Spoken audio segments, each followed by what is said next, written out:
So today we are going to discuss the chapter number second of your science book, and the chapter name is diversity in the living world. So what is the Hindi means?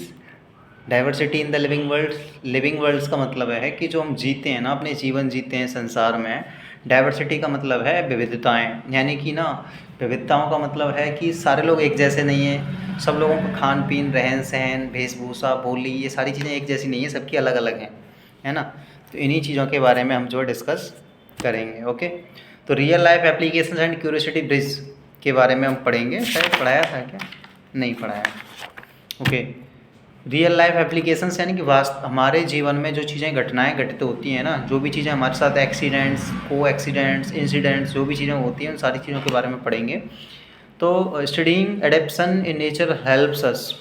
जब हम अध्ययन मतलब पढ़ाई करते हैं nature से related, तो nature की हमें जो इन्फॉर्मेशन पता चलती है ना, किस तरीके से वर्क होता है। Discover how the kingfisher's ability to dive silently into water inspired engineers to save bull trains like it be, making them quieter and more efficient. यानी कि देखो, हम नेचर की नॉलेज पढ़ने के बाद हमें पता चलता है किस तरीके से ये जो बुलेट ट्रेन्स वगैरह होती हैं किस तरीके से बनाई जाती हैं, किस तरीके से काम करती हैं, है ना। और कम से कम समय में ज़्यादा से ज़्यादा इनसे काम कैसे लिया जाना है ना, स्पीड वगैरह, ये सारी चीज़ें हम लोग पढ़ते हैं।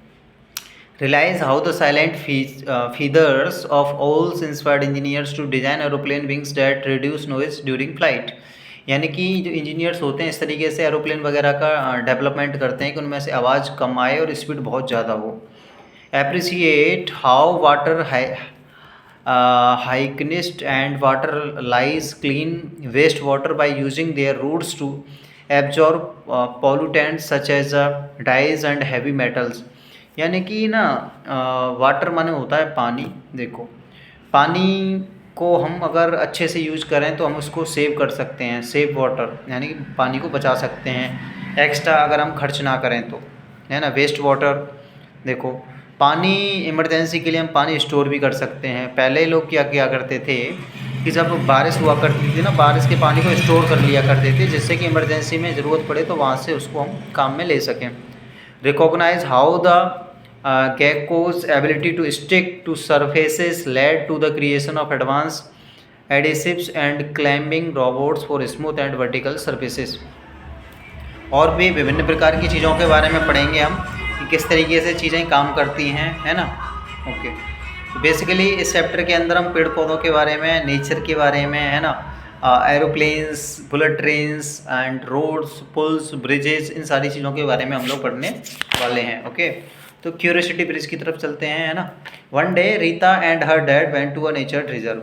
एक दिन क्या होता है, एक रीता नाम की लड़की थी और उसके पापा थे, वो दोनों ना एक नदी के किनारे जो है एक जो है रेगिस्तान टाइप की लोकेशन में जाते हैं, हरे भरे स्थान पे जाते हैं। उसके dad why does the plant look like a bottle. तो वो अपने पापा से कहती है, पापा वो जो प्लांट, जो पौधा है ना, वो बोतल की तरह क्यों दिख रहा है। तो उसके पापा क्या कहते हैं, that's bottle tree, it's stores water in its trunk to survive in dry areas. यानी कि बेटी, ये रीता बेटी, ये जो है ना बोतल जैसा जो तेरे को लग रहा है, ये इमरजेंसी में वाटर को स्टोर करता है, जब इसको ज़रूरत पड़ती है तब इससे वो अपने यूज़ में लेता है। What's that glowing creature near the rocks. पापा एक बात बताओ, ये इतना चमकीला कैसे है ना, इतना अट्रैक्टिव कैसे लग रहा है, अच्छा कैसे लग रहा है। That's glow worm beetle, it's glow attracts prey and scares off predators. यानी कि पेड़ पौधों को अगर टाइम टू टाइम खाना पीना हमारा जैसे होता है ना, ऐसे उनका भी पानी, खाद वाद होता है, मिलता रहे अगर टाइम से, तो अच्छे से ग्रो कर पाते हैं, है ना। फिर वो रीता कहती है, wow that's insects is walking on water and so is that lizard. देखो, ये एक कीड़ा जैसा दिख रहा है ना, दिख रहा है ना, कीड़ा जैसा, इसको लिजार्ड बोलते हैं। लिजार्ड का हिंदी मीन्स क्या होता है, एक तरीके से तुम ऐसे मान लो, एक कीड़ा, एक विशेष प्रकार का कीड़ा है जो चमकीला जैसा होता है ना, पानी वगैरह से बनता है।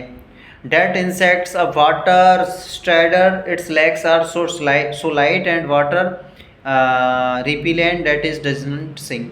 देखो, एक वो होता है अकफुट्टा बोलते हैं, अकफुट्टा मतलब कि इस तरीके का एक वो होता है, पक्षी जैसा होता है, मतलब एक वो होता है कीड़ा टाइप का। अकशुट्टा मतलब ऐसे भागता रहता है, वो ज़्यादातर खेतों वेतों में पाया जाता है, हरी हरी भरी चीज़ों में, है ना। इसको इंसेक्ट बोलते हैं, है ना, हिंदी में वो बोल सकते हैं, अभी मैंने क्या बताया था, आँख। The lizard is a basilisk. It uses its wide, fringed toes and fast movement to stay above the water while running. अब देखो, एक होता है ये जो लिजार्ड होता है ना, पानी में भी तैर सकता है, पता है तुम्हें। And what about your under water fish, देखो पानी में मछलियाँ रहती हैं, है ना, उनके बारे में अब थोड़ी सी जानकारी वो ले रही है अपने पापा से। पापा जो पानी में तालाब में मछलियाँ रहती हैं पानी के अंदर, उनके बारे में कुछ बताओ मुझे। That's a glass cat fish. Fish भी कई प्रकार की होती हैं, जैसे एक फिश होती है ग्लास कैट फिश बोलते हैं उसको, glass cat fish. Its a transparent body makes it almost invisible to प्रेडिकेटर्स।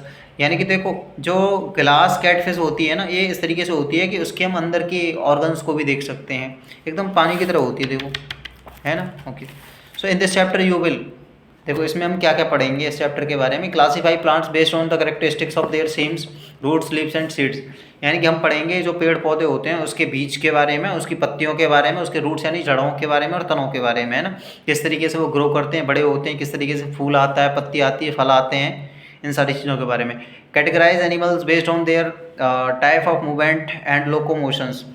और उनको हम डिवाइड करेंगे कि पेड़ कई तरीके के होते हैं, है ना, कुछ फूल वाले होते हैं, कुछ फल वाले होते हैं, है ना, कुछ जल्दी बड़े हो जाते हैं, कुछ लेट से बड़े होते हैं, इस तरीके से हम पढ़ेंगे, है ना। Describe the characteristics of different types of habitats. अब हम कुछ ये भी पढ़ेंगे, कुछ पौधे ना उनको पानी ना भी दो तब भी बड़े होते रहते हैं, कुछ पौधे ऐसे होते हैं उनको बार बार पानी देना पड़ता है ना। Explain the adaptation scenes in plants and animals of different habitats. और विभिन्न प्रकार के पेड़ पौधों के बारे में भी हम पढ़ेंगे। Describe the conservation of biodiversity and the role of sacred groups.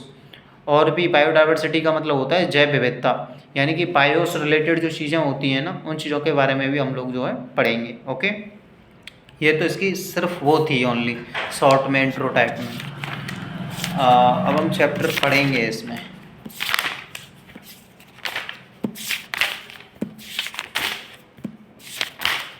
ये भी काफ़ी बड़ा चैप्टर है।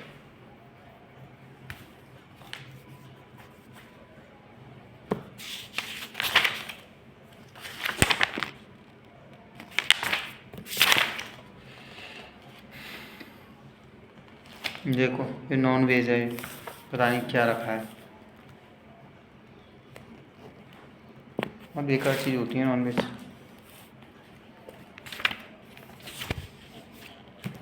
यहाँ से पढ़ो डाइवर्सिटी इन प्लांट्स, फिर मैं इसको एक्सप्लेन करूँगा।